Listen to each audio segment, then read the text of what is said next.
With that, Doug, can we move on to show and tell? Sure. So, albums. I'm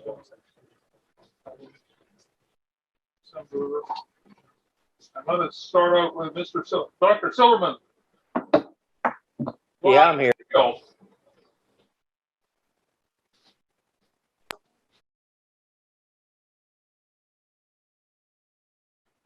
That's a spalted beech bowl with a insert of black walnut with Chinese, what the hell are they? Chinese honeysuckle branches in there in epoxy. That's you can show the side view of that too, Doug. It's real nice piece. Go ahead. As I said, did this start out as a bowl and turn into a funnel and turn back into a bowl, or is this a? I'll never tell. Oh. Whatever it finishes out as. So, but it turned out nice. The insert worked out well for me, and it's a beautiful. The spalding is beautiful. It's really almost punky. I mean, really bad, but it smoothed down and came out nice. Even the insert came out nice. So if I go back to this insert, the insert inside diameter here looks a lot smaller than it does on the outside with the walnut. Did you make the insert and then put them all together, put them back on the lathe after you finished it up? No, it was all done intact there. The bowl was made, insert was put in. The insert was as big as I needed it to be to accommodate the branches that I had available at that point. That's a pretty nice job on the curvature and everything on that insert on the bottom. It really looks like it's very smoothly done. So well done. Thank you. This I had up before I didn't make that meeting. You had mentioned it. I went back and looked at it. You had mentioned that it was carved. This was not carved. This was blasted with beads. Took out the softer layers and left the harder layers. And then it was just a matter of, it took me a long time to sand this down to get it to some kind of shape. I left a little bit of the cambium layer on the top and in the middle there for effect. But the rest of it is all just summer and winter layers or spring and summer layers sanded down, and it's got a lacquer finish on it. I increased the size of it because I put an insert. There's a glass insert in there for flowers. So that was a duplicate. There's the top of that somewhere over there also. No, it's somewhere there. I sent it to you. Is that it? That's it right there. So I put a glass insert, it was 8 inches. So I had to increase the size of it a bit. That was a piece of burl that I put down there that worked out really well. You can see the layers here a lot better. I didn't blast as bad on the top as I did on the side. So I just. What did you use to blast it with then? Because that's a fairly severe blasting you gave it, isn't it?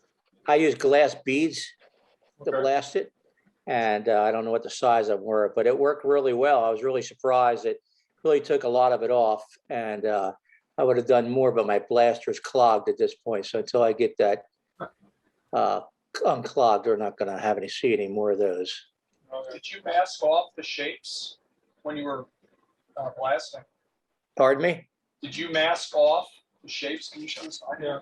No, I just went with whatever came out. It was an experiment. And I just kept blasting, and I go from side to side or down the bottom.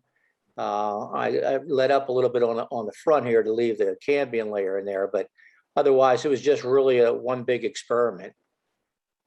So were you using directional motions intentionally, or were you just throwing glass beads at it and whatever happened happened?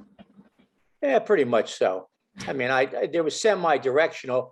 I didn't want to take too much off of one area. I would do one side, then the other side, and then went on the bottom, and then the top. But for the most part, it was just let's see what this does. I didn't expect it to take off this much soft layers in there, and I'm not sure what kind of wood this is. If it's I don't know what it is, but it was apparently had a lot of soft areas in there. So How rapidly does it erode when you're blasting? pretty quick. You have to be careful. In fact, I dropped back to a smaller blaster about 3/4 of the way through because it was really taking too much off, and I wanted to equal it out, make it look a little at least balanced on there. And I still hadn't done the top yet, so that's why the top is less. It's a little hand one I got from Harbor Freight, and it blows nice, but it just doesn't have the force of the bigger one. Last one here. That's mine. I did that. This is epoxy with seashells. It's a maple with one piece of ambrosia in there, and just smashed up the shells. The little purple ones or blue ones in there are from the South Pacific shells that I have. This is from my series of shells where I'd rather be than here, but unfortunately, anyway, I get it, just grind them up. Then I also have dust of that and I scatter those around. It gives a lot of nice white pieces in there, so it works out nice. That ruby color epoxy or whatever, reddish epoxy really works, complements the white shells well.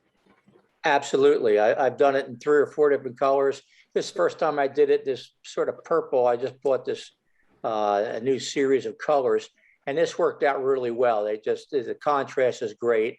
It's not a whole big deal. You basically rim it out, put it in, and pour the epoxy on it, put it in the pot, and then just the shells are soft enough to grind down with. I use a Hunter cups, and it takes down both the wood and the epoxy and the shells nicely. So you get a nice smooth area on there, and then I take it down. I sand it to about 20,000 because I have a series of Enco, it's called, sheets that makes it nice and smooth. So the overall diameter was small enough to fit into a paint pot? Yes, it was, that was about 10 by 4, I believe. Thank you. You're welcome. So those guys who don't know, I showed my family your name of your farm there, Bob. Yeah. Yeah, well. They all like the fun, but anyway. Yeah, well, it's, what else would a dentist put it as his farm called? 2 acres. Exactly.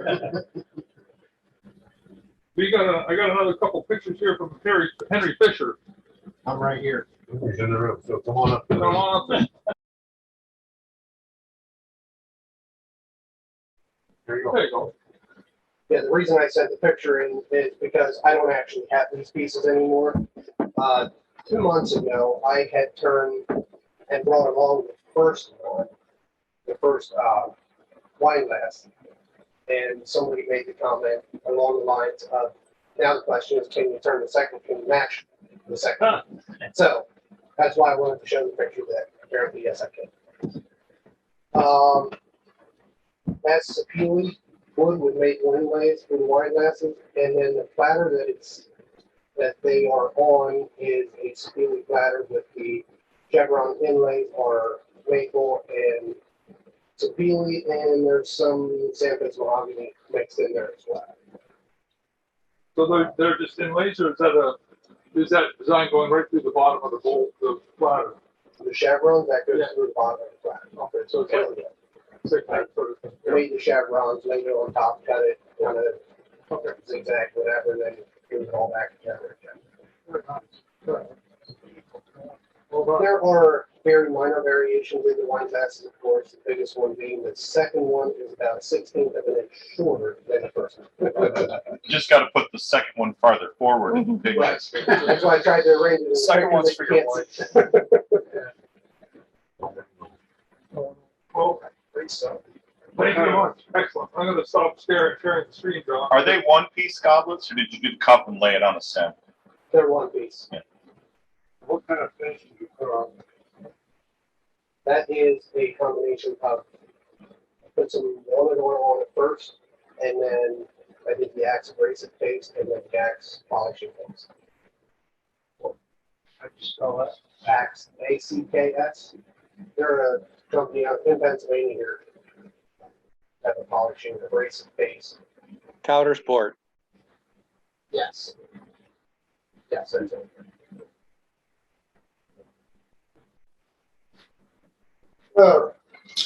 We'll start with this guy first. Because that one I have questions about. I'll put it on the screen, Kim. Set it down on I don't know the if they're able, but we can focus in on. Okay, gotcha. Have a seat in the chair. I can see you do that way. Yeah, that's gonna work. That is what we want. A Okay. smiling face and a piece of wood turning. There you go. So this is a black walnut crotch piece that I turned. Now I've turned a few crotch pieces recently, and this one in particular, it's just absolutely amazing, and with everything that's going on inside. Can you spin that? The whole thing is So Yeah, you can pick it up and hold up for the inside, just keep it on top of the, on that position so we see it. the live edge, I know this piece had broken off and I had to move it back on. Because at one point this was connected in here, but the inside diameter it needed to get there. So, finished out at 10 inches, I believe, in diameter. So the inside, oh wow, That looks good. That's actually straighter. So, wow. that grain is just absolutely amazing. So that's why I wanted to bring it. I turned on the bottom, branded it, branding iron. Even there again, just the feathering. Everything is. It's fun.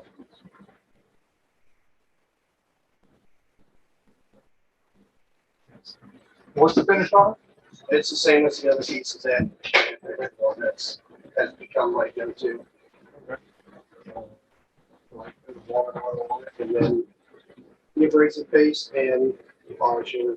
Spinning that with the paste and polish? Yeah. Oh, you're really? Your knuckles are still there? My knuckles are still there. Yes, they are. Then this guy.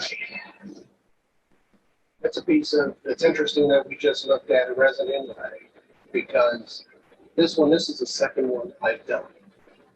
I did another one a few weeks ago that I did that same inlay that Bob just showed. And I have this rim on each side, but it's just resin. I just wanted to add some color to the bowl. But then this one, this is from a flowering cherry tree. So first of all, I didn't get my mark on the color. I wanted to match the pink color of flower on the flowering cherry tree. Obviously, that's not pink. I added too much color. So this is a twice turned bowl. So then the second time I mounted it on the lathe, I turned it down to almost the finished size, and I cut this inlay part here, molded everything, put the resin, and then I finished turning. Well, for some reason, when I finished turning it, by the time I got this side turned down to where I wanted it, this side had no more movement. Somewhere it had moved. I never took it out of the chuck when I poured the resin. So somewhere, somehow it had moved. Same thing on the inside. I have on this side, the wood goes all the way up to the top, and on this side, it does not. So I don't know if the resin, as it cured, if it pushed hole. If I was you, I'd quit explaining it and just claim it as a stroke of genius. I think so. Overall, I do like it. It gave me a lot of hassle. Can you show the inside like I this? hopefully maybe it doesn't show up too much on the camera, but I have a dimple in the bottom. If you hadn't said anything, we wouldn't have noticed. Well, We wouldn't have mentioned it. I almost turned it into a font. It was very close. Okay. There's not much wood down at the very bottom. So you said you, when you put the epoxy in the second time you turned it? So it was dried out, then you put the epoxy in there? It dried out, and then I actually turned it down to very close to the finished size. And then you put the Then epoxy. poured the epoxy. So how did you mold the epoxy then? What did you use to hold the epoxy in place? On this side, I use old plastic coolant container or whatever, hot glue it on. Okay, Lots of hot glue. okay, Then my wife asked me next, "Where's my glue going?" okay. Where's the cool whip?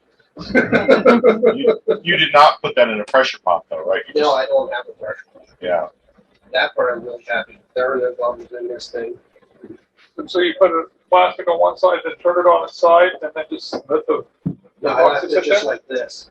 I put plastic on both sides. okay. And then I actually put masking tape around the top as well, because, well, there's a little void right there. I put masking tape all the way around, inside and out, And the hot glue kept it from leaking any further outside. around here, yeah.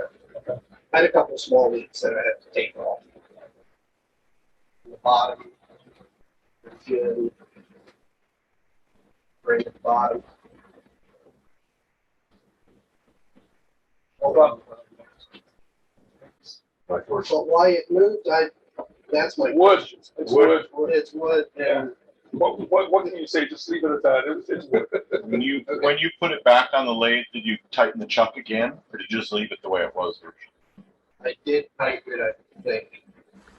That, and did you have a gripper, or do you have a what kind of jaws were you using? Well, I had a tenon on it. Right. It's Was it a dovetail jaws, or was it a dovetail? gripping? Yeah. Yeah, so that, I mean, if you tighten that down, that would have just pulled it in. Yeah, sure. Sometimes if you have the gripping jaws where the threads are on the gripping jaws can slip and, could have set it askew, but if you had dovetail jaws on it, that probably wouldn't have happened. I think it's a lot more likely there's reaction wood in there than just Yeah, there's changing in response to moisture unpredictably. You've got so many different grains going all different directions. Yeah, that's messing everything. Yeah. Yeah, that's I agree. I'm surprised it didn't crack. Thank you very much. Do you have another piece or is that it? That's it. Okay. Thank you very much.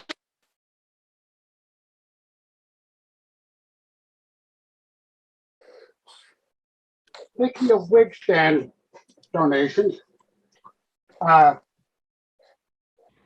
this is just a 3-piece stand made pretty much just like the previous one. I did a beehive theme on this one. It's all black walnut. Again, this is going to be one of those donated to the Barshinger Cancer Center. It's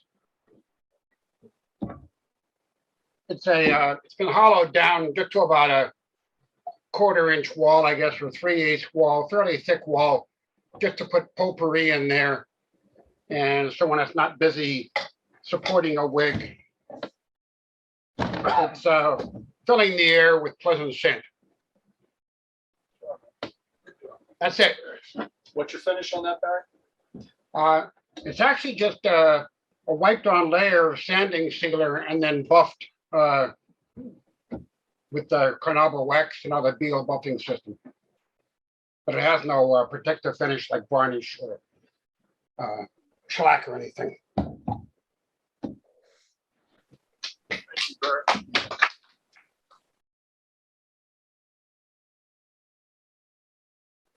Mike, come on up.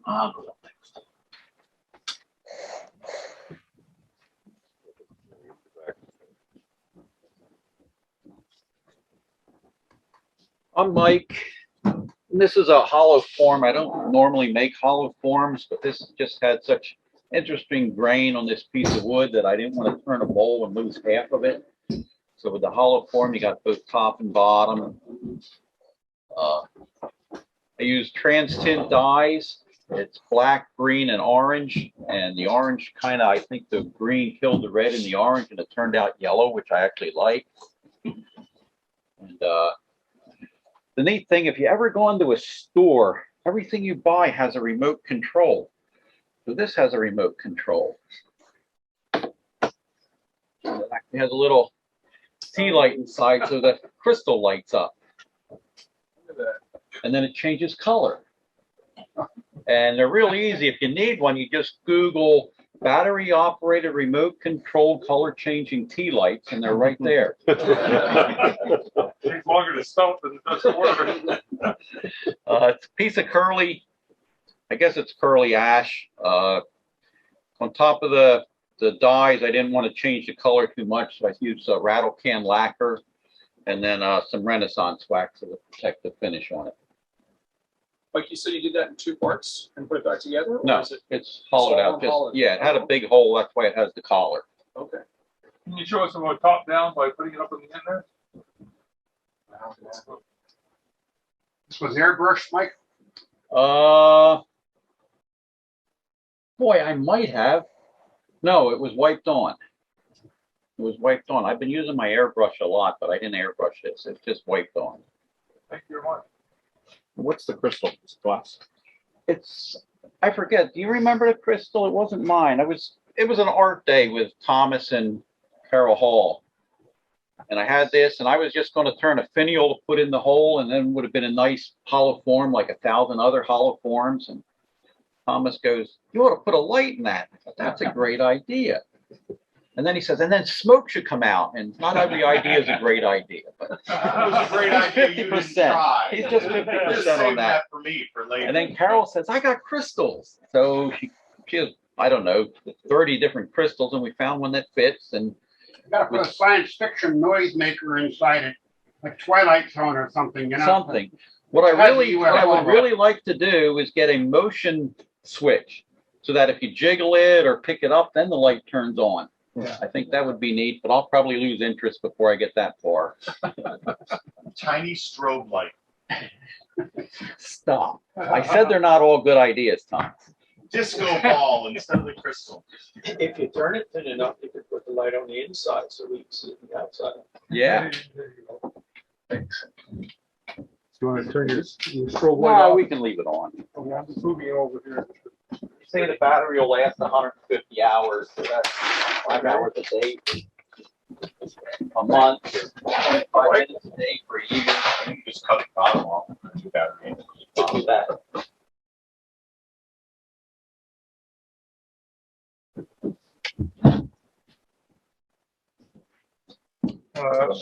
Last month, I showed you a bowl that had a wide rim, and the sides pretty well matched the wide rim, and I said it was kind of clunky.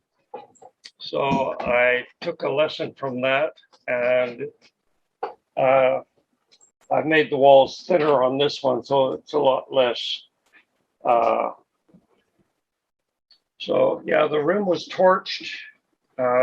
It's mulberry wood, and it's antique. What's the Minwax? Antique something. Anyway, that's what that is. How'd you like turning mulberry? This one was fairly easy. Was that turned green or dry? Green to a general shape, and then put it in a bag and pull it out again.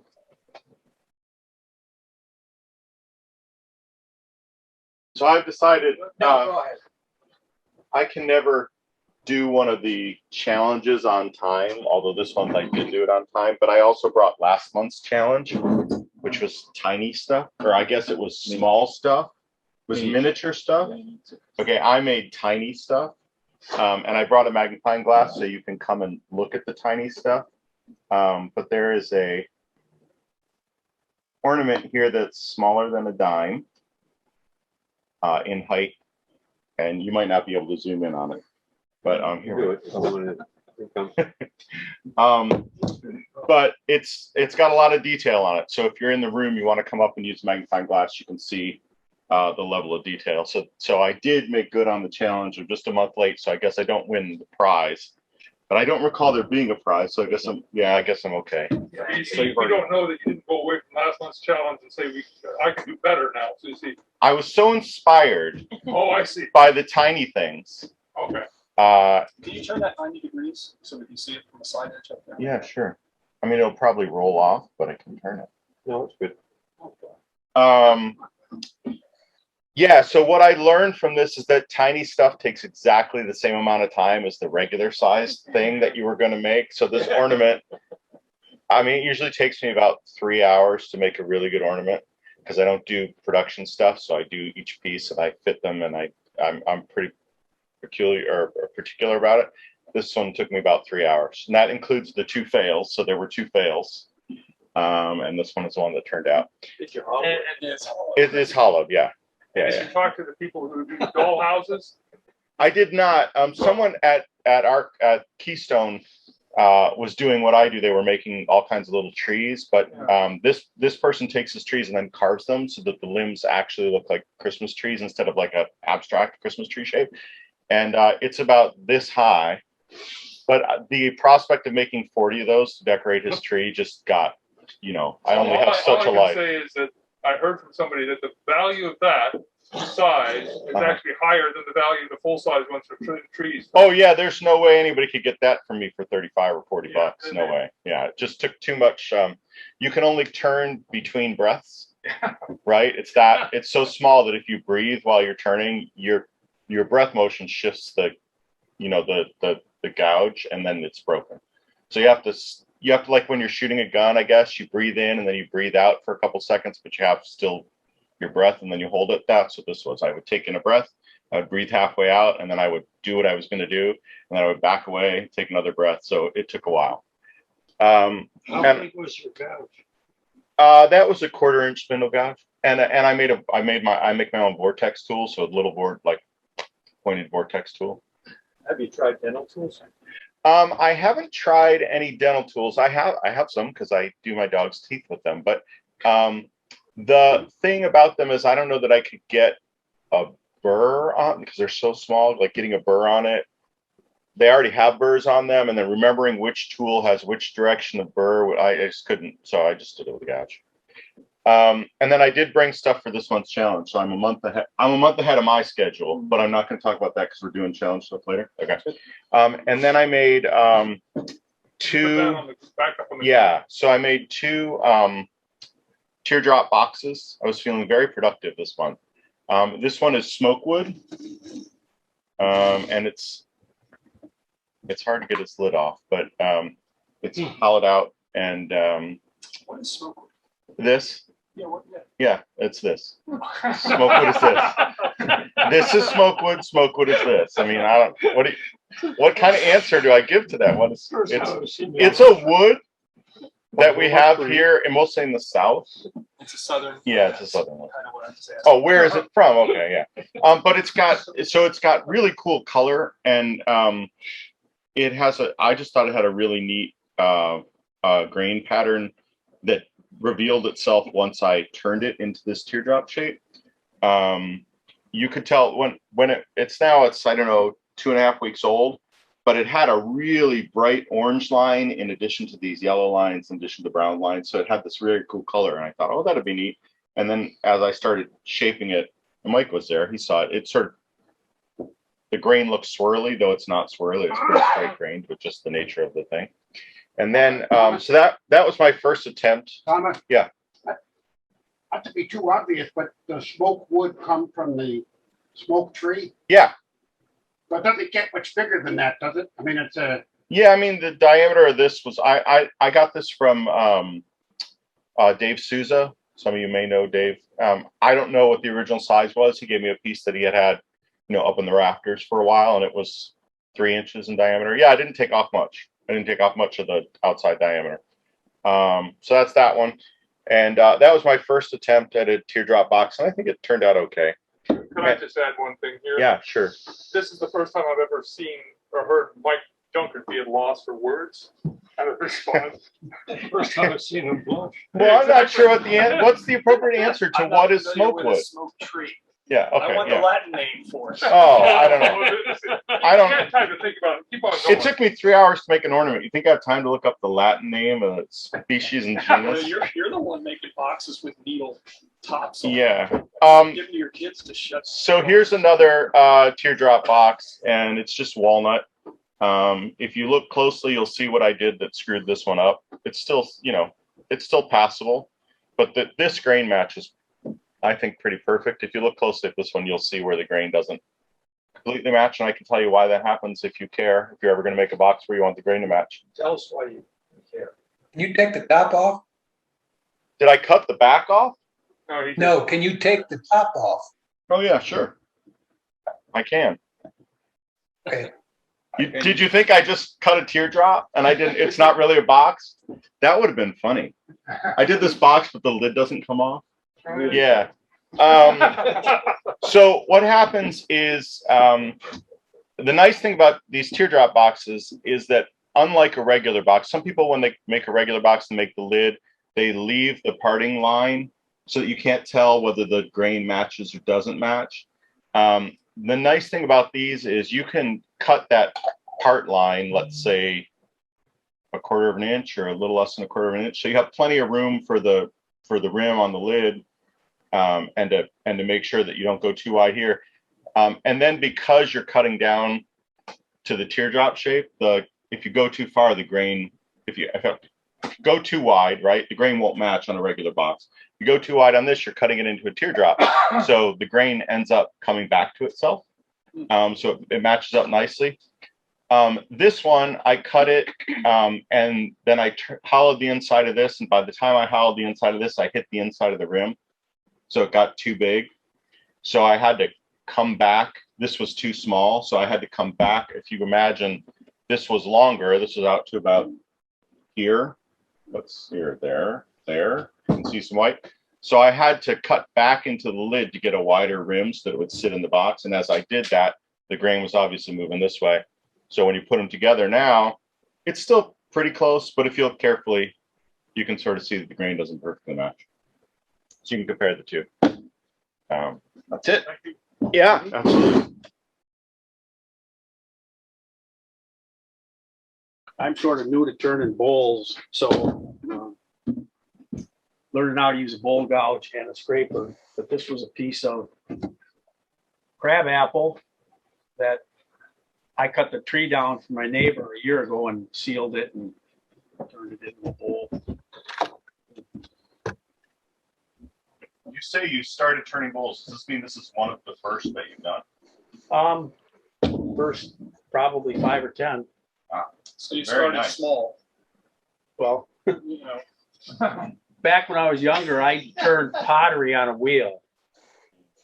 Yeah. And you can kind of see the influence of that. Going back to my roots. About the crab apple. What's that?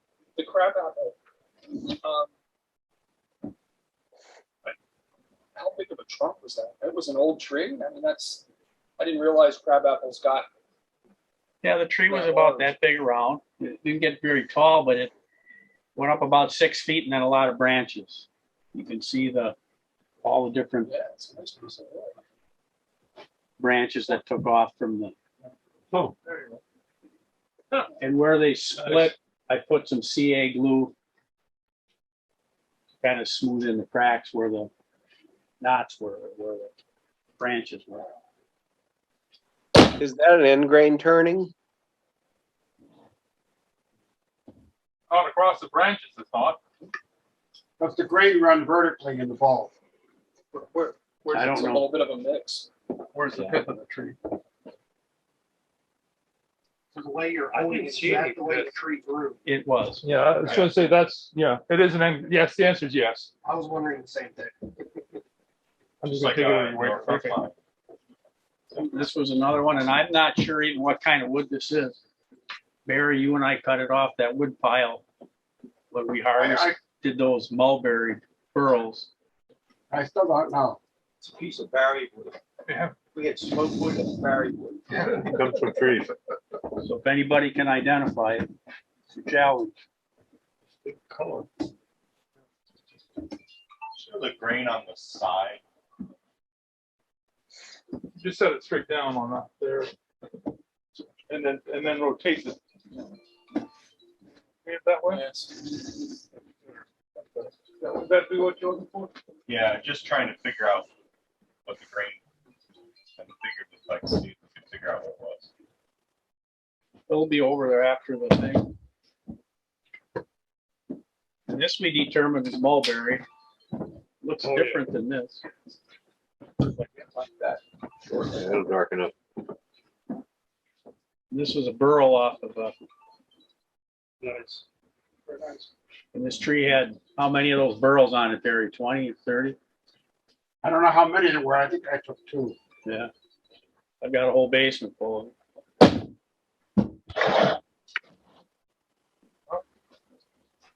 This was another one, unidentified. I don't know what kind of wood it was. The tree was down. There were no leaves or and most of the bark was gone, but it was a big burl the size of a basketball.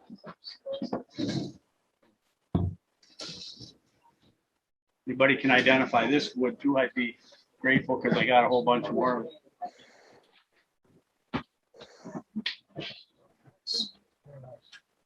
And I was trying to go thin, but if you see in the bottom, there's a crack. And I was a little afraid to go any further because I didn't want it to blow up. Well, you must have a lot of display shelving for, I see a theme here on bigger is better on your work. Short of nesting them, I don't know how you display them all. For now, this is my goal in life though, is to get to that. I thought you just started by hollowing it, and as you know, you're new to bowl making, and so as you hollow, you make mistakes. You just keep getting it wider and wider, and then you cut the outside. That was my theory, is how it's getting so big. This I know is maple, silver maple, but it's got a nice fall. And I was trying to go thin. You hold it up to the light, you can kind of see through it, but again, I was afraid to blow it up, so it's real thin around in the bottom of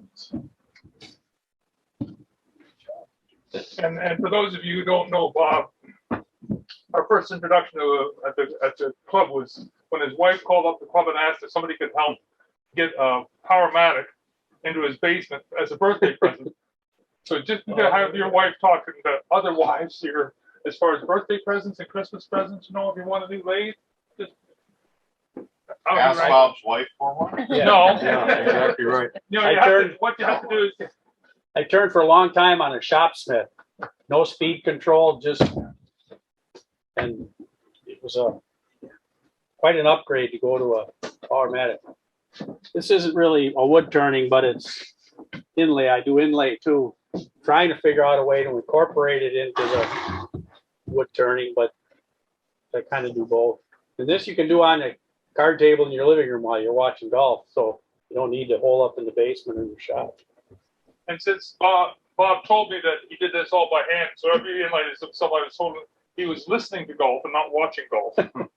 Inlay is just surface segmentation. So if you make the segments bigger, you screw them all together. Yeah. Yeah, and none of these were purchased. These were all just cut strips and then glued and turned. There you go. Who's next? Anybody else? Yeah, I'll go.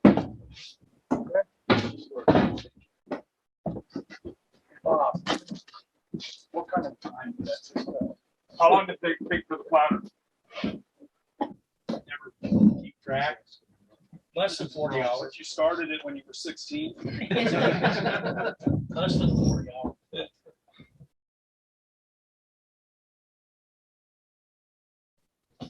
This is a magnet box with an inlay of, it's pear wood with an inlay of, I guess it's called maple. And I made it in order to work with the inlay because the pear has, the figure is real nondescript. It's real hard wood. It's a magnet box anyhow. It twists open, but it's not going to open by itself. It has, I guess, 6 pairs of magnets around it. Yes. And this is an executive toy. This is a tetrahedron that you can assemble. And the box is to store your tetrahedron in so that, you know, you don't get caught not working, whatever it is you're supposed to be doing. There you go. Sacred geometry. Right. And it's just ball bearings and magnets. And when you do it this way with ball bearings, if these are magnets, you've got all kinds of polarity problems. But if these are ball bearings, then you got a north and a south at the end of each rod, and it doesn't matter which way around they are, it'll still work. It just doesn't hold real tight. Whereas if you had these were magnets and you manage the polarities really carefully all the way around, you can get it so it's a snug little puppy. So anyway, that's the executive toy for the day. And then when you're done playing, you can get it all back to the box somehow. You gotta drop the ball bearings.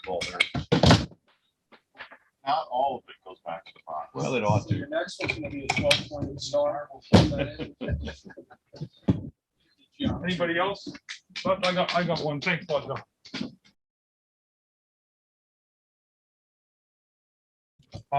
might not recognize me over the last one. I got my hair cut. And so that's what They need to resharpen the blades. Oh my God, you're kidding me. No. Are you serious? Yeah, I kept it, and so I'm making my wife a Christmas ornament for her haircut. Well, watch he doesn't burn it. Well, Ulster impressed. she didn't even blink, look at it, said, "Oh, that's what you did with it." That's all. Studying voodoo. I'm surprised your back hair is that curly. Oh, you'd be amazed. Yeah, I was. Yeah, my hair is very curly. That's why I cut it off again, because it's too much of a pain to do. But anyway, so next time you guys getting your hair cut, and you want to grow it long, just think about it. We'll give the hair to you, Doug. No thanks. No thanks.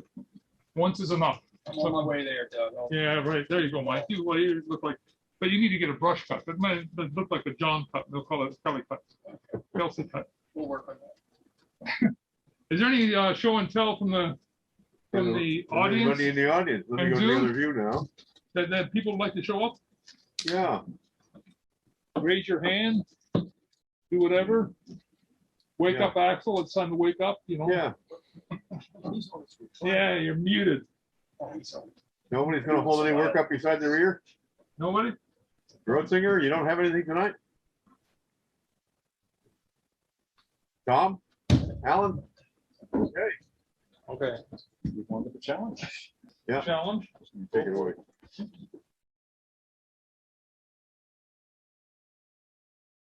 Okay, moving on to the challenge. The challenge for this month was turn a child's toy and add color. So who do we have first for? Next. Does anybody do that? I did a challenge. Okay. But I didn't add color, but since I'm the only one, I still win the prize, right? It has color. Exactly. So, so I'm Thomas again. I have a client who has an employee who just had twins, and I have a nephew whose wife is due in January. And so I thought I would take the toy challenge. I was going to make a submarine, and then I thought, oh, you got to turn a pill-shaped box, then you got to add all kinds of stuff to it, and I'll do rattles. So I made a bunch of pairs of baby rattles because I'm not sure which ones I want to give to whom, and one of the sets is twins, so they have to be sort of the same. So these are Roman olive, which if you haven't turned olive wood, you should go ahead and spend the money on it because it's expensive, but it's not as expensive as ebony. And you know how satisfying ebony is to turn as opposed to like painting maple black. Just there's so much more satisfying to turn a piece of ebony. And so olive is the same way. It's expensive wood, but it turns like semi-soft butter. It's the most, it's this olive wood. It's the smoothest, most, what are you laughing about back there? Does it turn like smoke wood? No, but it comes from the same tree. If it gets warm enough. It's just, yeah, it's just really nice to turn. You know, everyone's always talking about wood that's a pain in the butt to turn, and I don't understand why you'd struggle with wood that's a pain in the butt to turn. So now all I'm going to do is buy really expensive olive wood and turn that forever and ever and ever, because it smells, as you might imagine, absolutely terrific while you're turning it. It's just wonderful. So it's all together, it's wonderful. It has this cool figure, and some of it has a very wavy, like an ocean-like sort of figure in the grain. So if you find a good piece, you get that sort of billowing, cloudy water looking thing, and it's very satisfying to look at. So these are two olive wood and ebony rattles. This is the only kind of ebony I can afford is the stuff you can cut down into really tiny pieces and then make something like this out of it because it's so expensive. So and you can try to guess what's in the rattles. I'll give the prize that I win for being the only one to do this challenge to you if you can guess what's in there. And then Buckshot. no. Right here. Nope. Your children's baby feet. And it's specific. You have to tell me specifically what's in it. Short grain rice. No. So this is Shaktivira on the outside and just a piece of a maple tree for the handle. And this is Put it on the green pad. not bloodwood. This is red. Thank you, red heart and maple. They all have the same thing inside them, but they all sound different, which I think is cool. And I actually counted out the thing that I put in them so that they have the same number. So that's not affecting the sound. It's just the wood and or how well hollowed it is. And I couldn't decide. I liked the shape of this one, but I know that the baby is small, right? Because it's just born. So this giant thing might be too. And I figured they're twins, so maybe one of them is bigger than the other, and so they would get appropriately sized rattles. Tell us. Unroasted coffee beans, green coffee. So I roast my own coffee. So roasted coffee beans didn't make the right sound. And so I tried the unroasted coffee beans, and to me, they made the more pleasing sound. So unroasted coffee beans. There are 10 in each end. So if you stand, You take the roasted coffee beans and you grind up the smoke wood and you put it. what do you do for roasted coffee beans? You cut them on a thick plate and start. You buy the unroasted tree, and that comes up. We got one guy on screen. What you got, John? Well, I have some race cars. Ah, I made. Why do you go for the race cars? Shut up, Mike. nice work. Race cars. Toys. You got 2 of them. Cool. I like the racers in them. The drivers are nice. Good drivers. Yeah, and they removable. I took it down and turned it, and wheels, everything, it all moves. Is that body elastic timber? Actually, it was an old post from something. It's not pressure treated. It was really old. It's a fir. It's what they're made from. And then I have 3 meese. Okay, so you just come up with the colors. So Yeah. Come on. Hey. Next month I'll come back. There'll be colors on them. There we go. And here's a little rattle also. Oh. Did you use coffee beans in your rattle? No, it's a captured ring. Wow. Let's see. Here it is. Oh, it's a captured ring. Oh, cool. So it's not one of those mixed media things. Why didn't you put the captured ring inside? Well, actually, I did these a while ago, and still pretty green.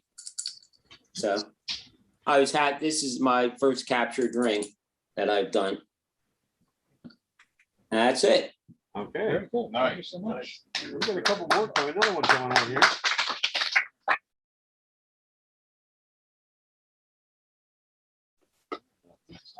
What do you got, Duxbury? Oh, I have a fun toy. I've made a bunch of these.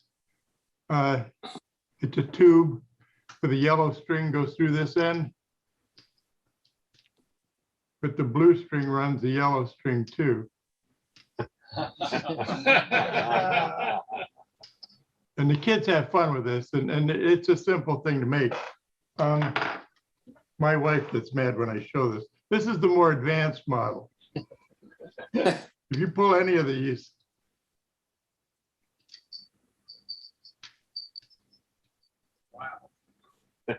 anyway, it takes you all day to figure this thing out. But it's just no end to the fun. There's a red string goes through here. There's a green string goes through here. If you pull this one, the red string goes to here. This will run the red string too. Okay. Very cool. Anyway. Fun And toy. how long does it take to string all that up? Oh, you don't want to know.